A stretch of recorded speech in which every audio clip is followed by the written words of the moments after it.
Hip hop masuk ke Indonesia di era tahun 90-an, diawali oleh kemunculan Iwa-K dengan cara bernyanyi yang bisa dibilang sangat baru di Indonesia. Seiring perkembangan zaman, musik hip hop atau rap mendapatkan banyak perubahan.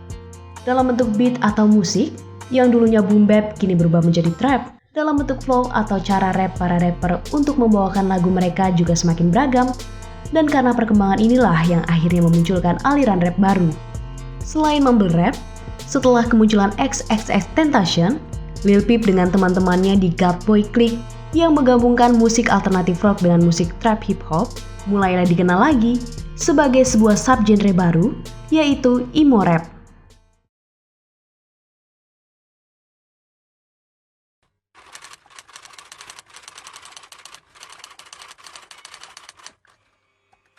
Tinggalkan saja semua persoalan, waktu kita sejenak untuk membebaskan pikiran. Yo Mikado, Cie Duo Tigo, cerita tentang orang yang banyak uang, ya sangat mencolok hidup mewahnya. Sayangku manis, pulsa gak habis-habis, dari rembulan sampai ada mentari, kita selalu romantis. Kutel telat, bangun pagi-pagi, nyalain komputer, online lagi, bukan mau ngetik kerjaan. Yo, let me introduce myself, I'm 2113, I came from Indonesia country.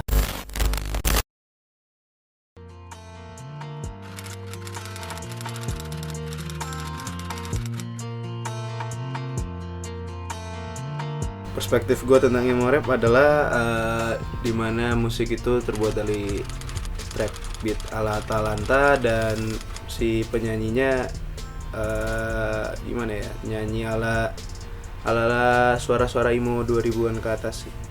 Terus tentang lirik ya tadi. Kalau tentang lirik sih ya yang nama juga emotif. Berarti dia tentang meluapkan apa yang ada di isi hatinya dan kesedihan, tentang anxiety atau tentang apa gitu yang sedih-sedih deh pokoknya deh. Kenapa emo itu sangat depresif? Karena berangkat lagi dari asalnya mereka, yaitu dari orang-orang yang tereksklusi dari sosial sekitarnya dan terbully lah di sekolahnya, dan mereka mencari escape route berupa musik. Makanya mereka liriknya kayak sedih-sedih atau gimana gitu. No sight to see, 'cause I've been blinded by your light. They always say you're good for me, to lead my way to be set free. You're just another dust for me, just another dust for me. Dan perspektif gue tentang bandwagon yang istilah pura-pura sedih atau gimana buat masuk ke skena emo rap, itu hak mereka sebetulnya. Tapi balik lagi ke prinsip dimana lo kalau jadi musisi atau pegiat seni, lo tuh harus jujur sama diri lo sendiri dan jujur sama orang lain, begitu sih. Karena gue nggak begitu masuk ke skena hip hop lokal, gue kurang tahu dan bisa jawab ya. Tapi kayaknya sih nggak gede-gede amat ya kalau di hip hop lokal. Tapi kalau di platform digital cukup gede sih Indonesia itu emo rapnya, terutama di SoundCloud dan Spotify sih. Harapan gue buat emo rap ke depan adalah tetap stay apa ya ibaratnya, stay underground dan stay sama jalannya. Terus harapan gue buat emo rap ke skena hip hop lokal sih ada ya, cukup besar. Tapi dari realitasnya sih kayaknya rada susah ya. Karena kan emo rap sendiri itu kan nyanyi ya, bukan nge-rap ya. Mungkin ada part-part rap tapi banyak kan nyanyi. Jadinya mungkin rada susah diterima di hip hop lokal, tapi semoga aja keterima sih.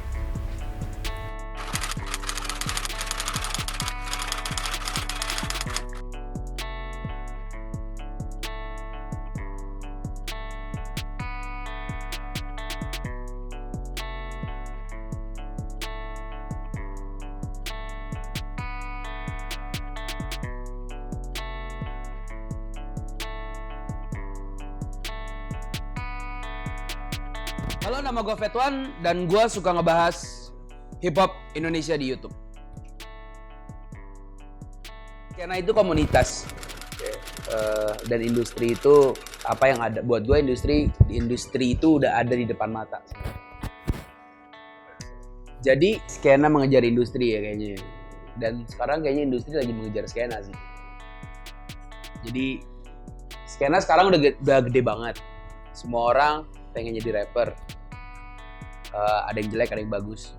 Industri juga, ya kan industri tetap besar lah ya. Dan sekarang kita udah mulai menjajaki industri dan semua orang tuh kayak udah mulai melirik hip hop sendiri sih. Ruang-ruang kosong. Nah, ruang-ruang kosong itu sekarang genre-genre hip hop udah banyak banget kan. Bertumbuhan dia, berflower dia kan. Sebenarnya kita kayak bosan juga sih dengerinnya cuman kayak gitu-gitu doang kan. Terus muncullah anak-anak muda dengan coba aja dikolaborasi dengan musik ini dan musik ini gitu kan. Terus muncul banyak banget dan buat gue itu bagus sih sebenarnya. Itu yang ngisi ruang kosong justru. Kayak di Indonesia tuh ada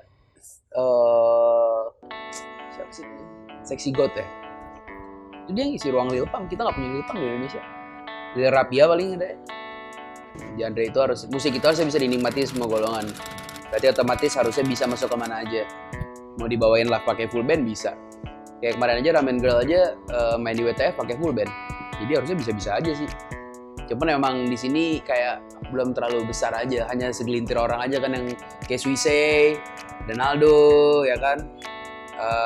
Ada Scapegoat kalau nggak salah, lupa ada gue namanya. Ya genre baru aja yang harus didengerin sebenarnya. Sebenarnya simpel sih, kalau genre baru dengerin, nggak suka jangan dengerin. Dengerin dulu aja tapi nggak suka ya wah nggak cocok nih sama gue, ya udah nggak usah dengerin. Sih suka-suka aja. Kita kan tadinya cuman side dish dari industri ya. Sekarang kita lagi jadi appetizer. Kalau emang orang-orangnya sendiri itu mampu bersaing sama industri, harusnya sih Mati Suri itu nggak akan ada, men. Ngerti nggak maksud gue? Tapi di Indonesia kan perputaran musiknya aneh banget, cepet banget kan. Jadi ya kita harus keep it up sama yang terjadi sekarang sih sebenarnya. Masih lama lah, tapi pasti yakin gue bisa sih. Take time sih pasti. Tapi bakal masuk sih. Karena sekarang pop artis saya udah banyak yang kolaborasi sama rapper-rapper Indonesia kan. Jadi buat gue it's a good thing aja. Kalau seberapa lamanya itu tergantung dari si penggerak hip hopnya sendiri. Kuat gak? Semakin banyak dia ngeluarin yang bagus-bagus, dia semakin jadi perbincangan juga semakin akan diangkat. Semakin yang ada yang jelek-jelek juga pasti akan dibicarakan juga. Tapi kalau bersaing, sekarang kayaknya sih lagi bersaing karena industri kayak pop artis itu sekarang udah banyak collaborate sama rapper sendiri sih. Menarik, pro kontra kan. Ada yang nggak suka sama mumble rap, ada nggak ngerti mumble rap, ada yang banyak banget sih sebenarnya. Cuman kalau buat gue mau nggak mau harus gue dengerin dulu semua, terus gue pilih, wah ini enak, gue dengerin, ini nggak enak ya gue nggak dengerin lagi. Sesimpel itu aja sebenarnya. Jangan ditolak karena itu perkembangan dari musik. Kalau udah nggak ada berkembang berarti musik itu mati. Selesai. Karena gini, emo rap itu penggabungan dari yang mereka sebutkan genre-nya adalah emo ya, screamo, emotion ya. Mereka rata-rata menceritakan tentang mental illness. Well, hip hop juga menceritakan tentang mental illness. Ada juga kan kayak Logic menceritakan tentang mental illness juga. Buat gue itu sebuah kombinasi yang baru aja sih, jangan patut didengerin sebenarnya. Gitu. Karena feel-nya beda. Feel-nya sebenarnya sama kayak lo dengerin Yellow Card, Bless the Fall, apapun itulah gitu. Cuman bedanya yang satu lebih apa ya, lebih flowing. Enggak juga. Nyanyi juga ada flow-nya. Ya kan ada nadanya. Sama aja sebenarnya, cuman sensasinya aja mungkin yang beda ya. Mungkin lebih kata-kata lebih cocoknya entertainer. Gue akan menyebut mereka as entertainer.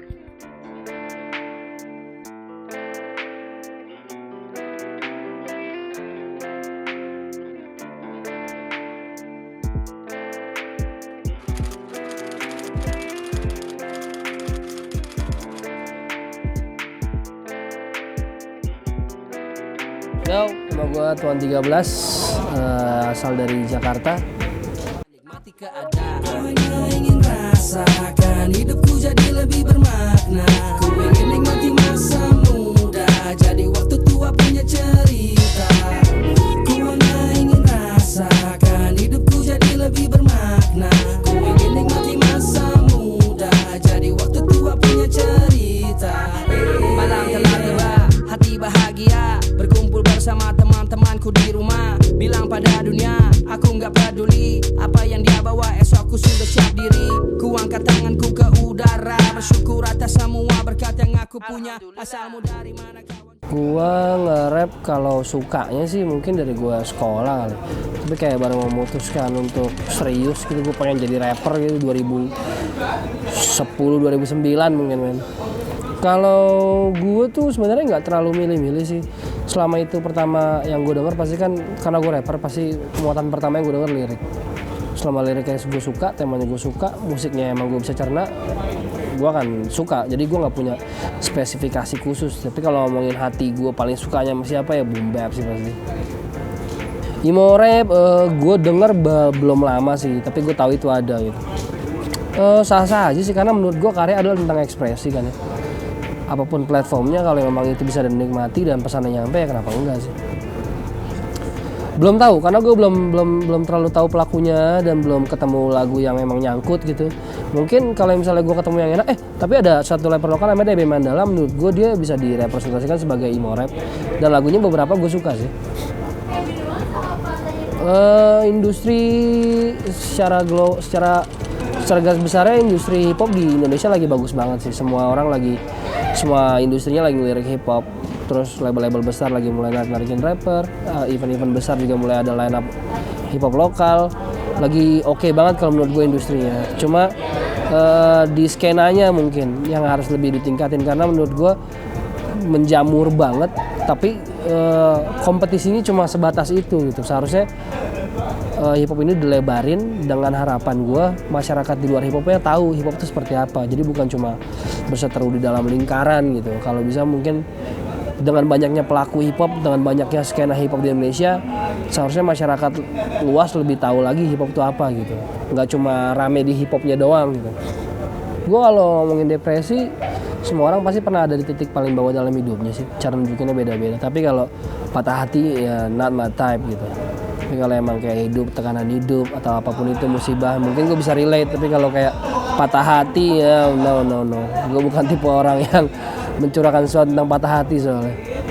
Menarik banget men, karena perkembangan musiknya bener-bener apa ya, saking luasnya lu nggak bisa bilang lagi hip hop itu atau rap itu seperti ini musiknya. Lu nggak bisa lagi bilang rap itu musiknya A, nggak bisa, karena segmentasinya itu udah lebar banget dari A sampai Z mungkin.